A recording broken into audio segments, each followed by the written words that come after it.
Good morning and welcome to my hobby table. On the table I've got this recently acquired OS FS70 Surpass engine that I got from eBay, and it was just listed as like new is what it said, which it looks like new. Now it came complete with an exhaust and high-speed needle, which is not on here right now, but so the purpose of this video is I'm going to disassemble it and get it ready for bearing replacement. But this was an engine I showed in an engine talk briefly at the end of an engine talk video, where it was the only blemish I can see on this engine is that the breather, crankcase breather nipple has been removed. But that was a good thing because this engine just felt so dry and rough, and it didn't even feel like it had compression at all. So, and I had just heated it up a couple of days ago, just heated it up, no oil, just heated it up to see if there was anything in here to liquefy and get it feeling better, and it just didn't. So what I did is when I open this up, you're going to see oil in this engine because I put both Marvel air tool oil and ballastol in this engine. And you may say, well, why did you do that? Well, because this hole was here, I thought that this tip on this thing would fit in there pretty well, and it did kind of fit in there, but the tip on this little ballastol oil dispenser fit in there a lot better. So I put, considerable amount of both of those in there and heated it up again and got it feeling much different. So now it actually feels like there's, things are lubricated, and it does feel like there's compression. So I think this engine is in pretty decent shape. And so I'm just going to go ahead and start disassembling this engine. Just ignore that phone call.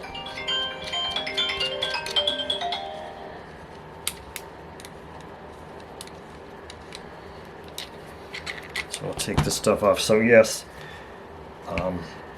now this has got a Woodruff key in it, but it's not enough. And this, I heated this up a couple hours ago and got it rotating freely, so it is rotating much better now. So I have a feeling that this is probably like a very, very low time engine. I mean, externally it looks beautiful. In fact, yeah, it does look like there's some mounting lug marks there.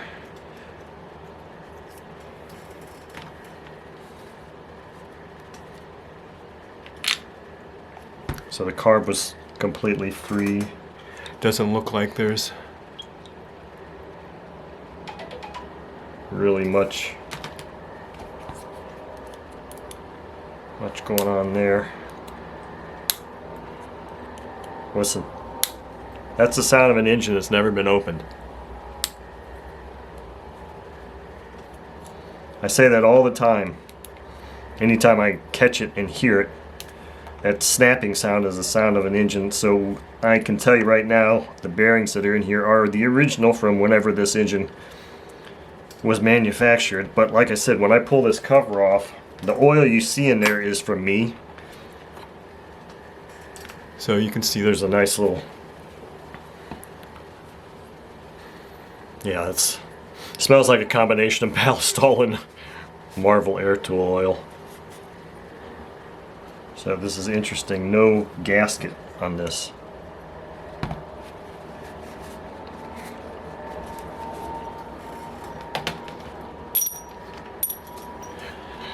So yeah, look inside here. It looks quite nice. It feels like it's got compression now. That's for sure. It's odd because it feels like either it just feels different because I took the prop stub off here or something, but yeah, it feels a lot stronger now, obviously. And I only have the glow plug just partially threaded. I don't have it fully tightened.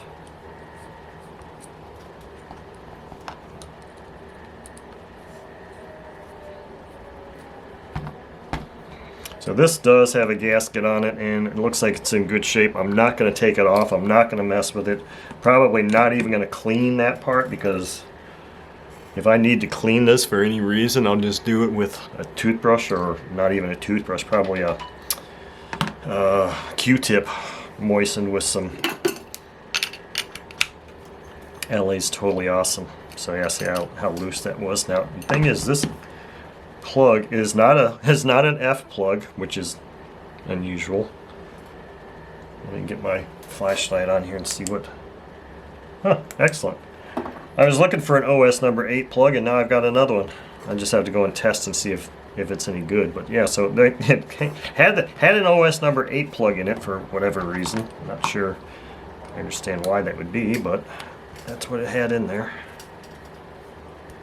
Is that an indication that the person that had this didn't know what they were doing? I don't know. All I can do is guess.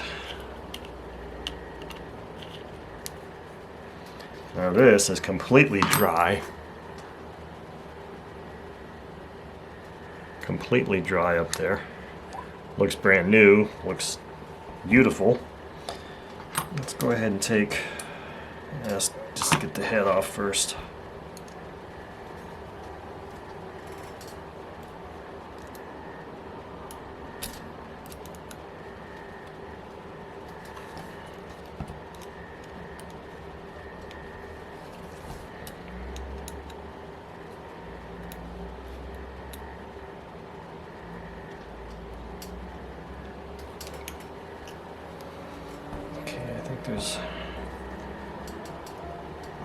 Let go.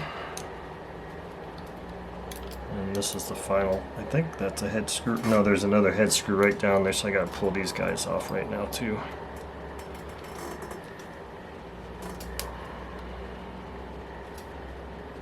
Wow, those cap heads are tight.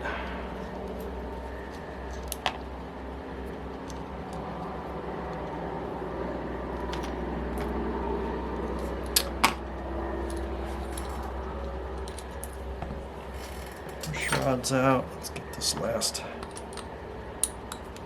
head screw.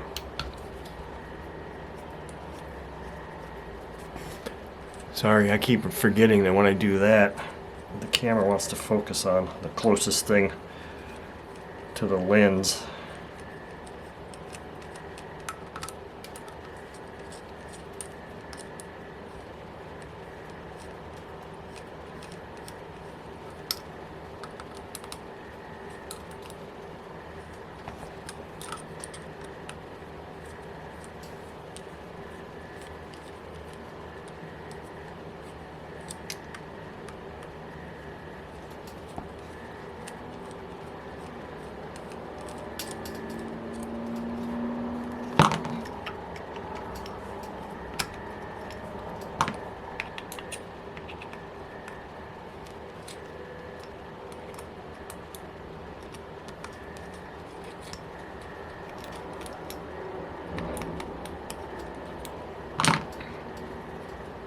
Yeah, so I put quite a bit of oil in that exhaust.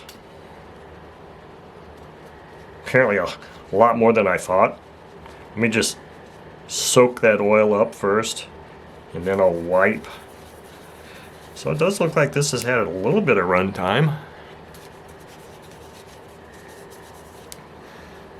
Yeah, that smelled like, look how beautiful that is. Trying to keep the screws from falling out, because I don't really know that I'm going to be putting this in the ultrasonic, because it really just doesn't need it. It's a very clean engine. In fact, it looks brand new on the outside, so I don't really want to do any heavy cleaning on it unless I absolutely have to. Okay, so that's off. Now let's see if this. Yeah, I guess I got a lot more oil in there than I thought. Because there is definitely some oil in there. Let's see if either of these is going to want to come out. Oop. Not yet, anyway. Wow, there's. So when I was putting the air tool oil in here, I couldn't see. I was just I was squeezing the bottle slightly, It wasn't overflowing, but I guess I got a lot more oil in this engine than I really thought. I always like it when these things turn, these covers turn and come off really easily. Oh, it turns really easily. It's not coming off because there's probably a little bit of suction there. Here we go. Overcome that suction.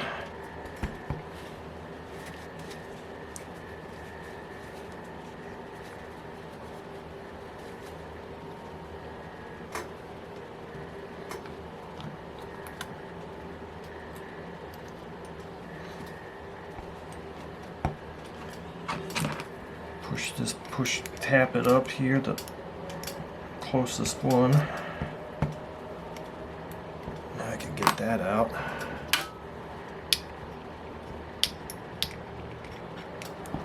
Timing gear's out and very wet because I was putting oil in here. It's going straight onto this thing.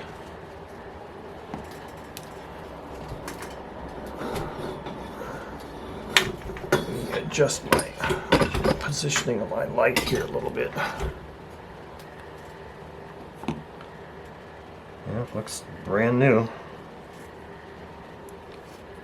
Let's get this other, tap it out here, or both of them actually. I could just send that one down this way. Take this one out this way. That's snug. Alright, so now we're to the point of heating it up again, pulling that sleeve out, extracting that piston pin, which is always a fun thing. Let me see if I've got this dowel rod. I don't know if that's gonna allow me to get in there and push on that sleeve or not. I'm probably gonna have to go heat that thing up. Doesn't look like it's gonna just wanna come out. So I'm gonna go over to the table and heat this thing up and pull that sleeve out. I'll come back when the sleeve is out. Okay, so I got the sleeve out. Now we're to that ever dreaded task of pulling this piston pin out. So the first thing I got to do is get a servo screw here and screw it into this retainer's hole. Get the retainer out. And then we'll see how difficult that piston pin is going to be.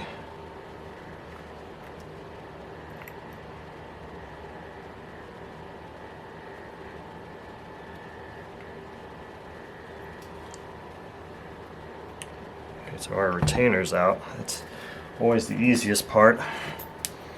Now it's a matter of finding the right Torx bit that I can tap in there. That's not the right one. That one doesn't feel like the right one either.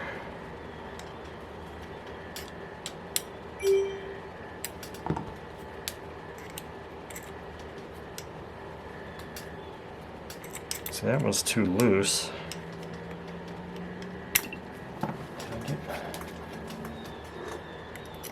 That one's way too small. That one doesn't.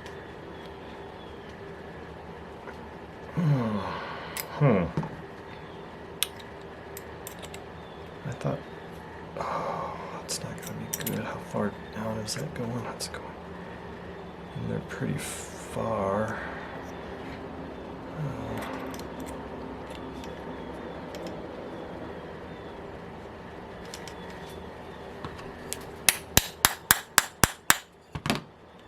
See, it's not flared out enough. This one is not flared out enough to get in there like that. Oh, wait a minute. What's that? No, that's not the right. Can I use one of these by any chance?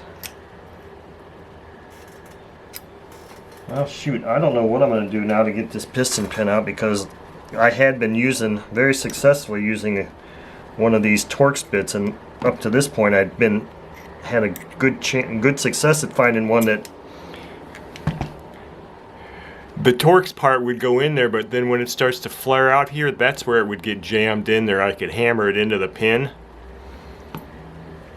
And I thought I had been using this one, but I think I used this on a 120 and it was fine. But it doesn't seem like, it seems like this cross, the star part here is just a little bit too big.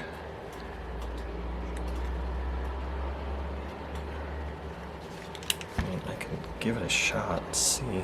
It just doesn't feel like it's, and my only other option is maybe grind that thing down. Grind this down to like a little bit of a conical taper, but then I'm destroying a Torx bit completely.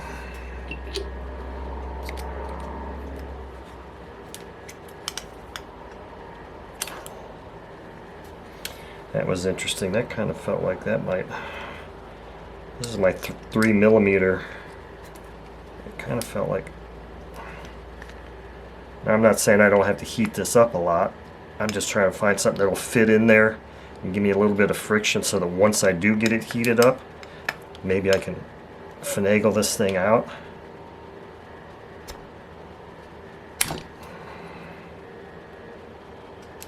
I can't tell if that looks like, so I'm gonna just try this. I'm gonna play with this for a bit. You're probably not gonna catch this on video now because I just don't know how long this is gonna take. So I'm gonna go oil this thing up some more down in here and heat this up really hot and see if I can get this thing. You know what? The fact that that connecting rod is down, the fact that this doesn't want to turn is giving me hopes that maybe that pin is already starting to come out. Let me look.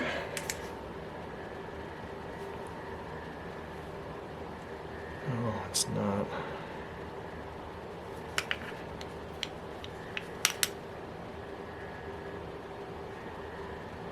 Looks like I pushed it out the other way. I think it's hard to see. I don't know what it could possibly be hanging up on here. There's no sleeve cut out, and I've got the,